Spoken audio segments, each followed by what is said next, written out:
The beginning of every journey begins with a single step.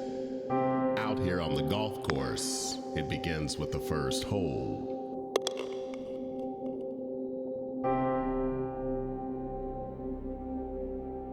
John chapter 19, verse 5 tells us, "Then came Jesus forth, wearing the crown of thorns and the purple robe.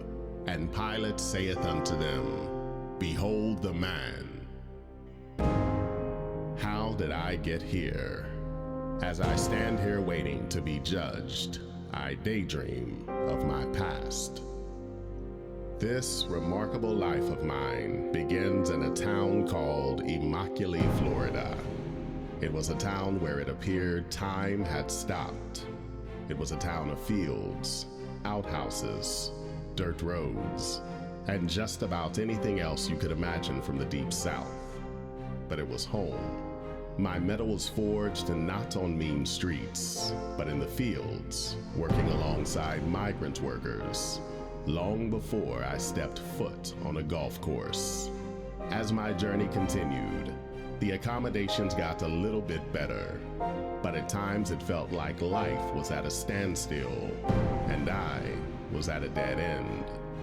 Just when it seemed that despair was all that was left, an angel named Mother Jeltz appeared and lit my pathway to a better life.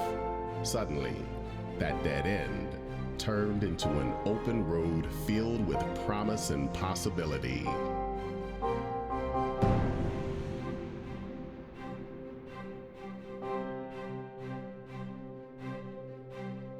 Graduating from high school,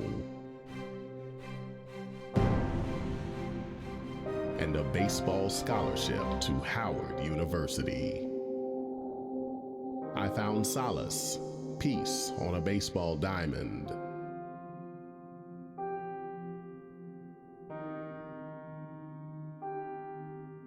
It was my first true love.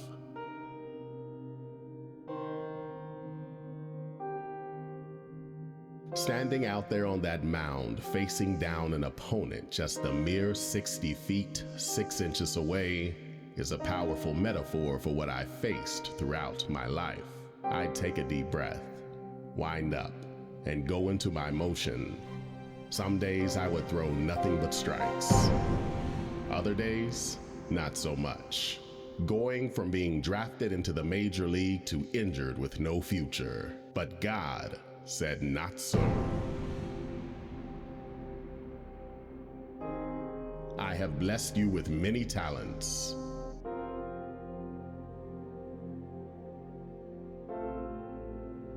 Golf.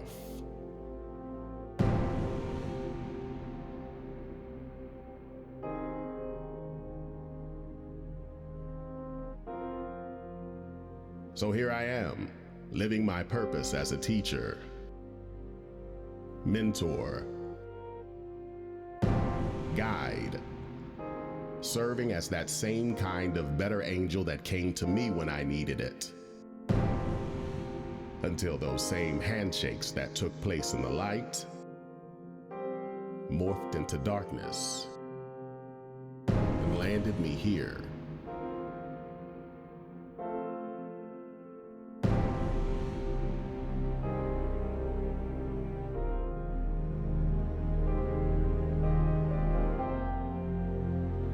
In the shadows of justice, a place I didn't belong, but it turned into a place that gave me even greater purpose.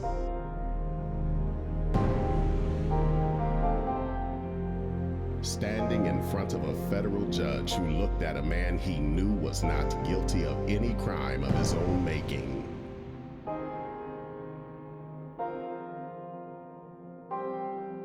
I am reminded of the book of Genesis, a passage that says, "You plotted evil against me, but God turned it into good, in order to preserve the lives of many people who are alive today because of what happened." The story is far from over. I've got a long way to go against all odds. The legacy of this common man, James Jimmy Garvin Jr., still walking uphill continues. continues.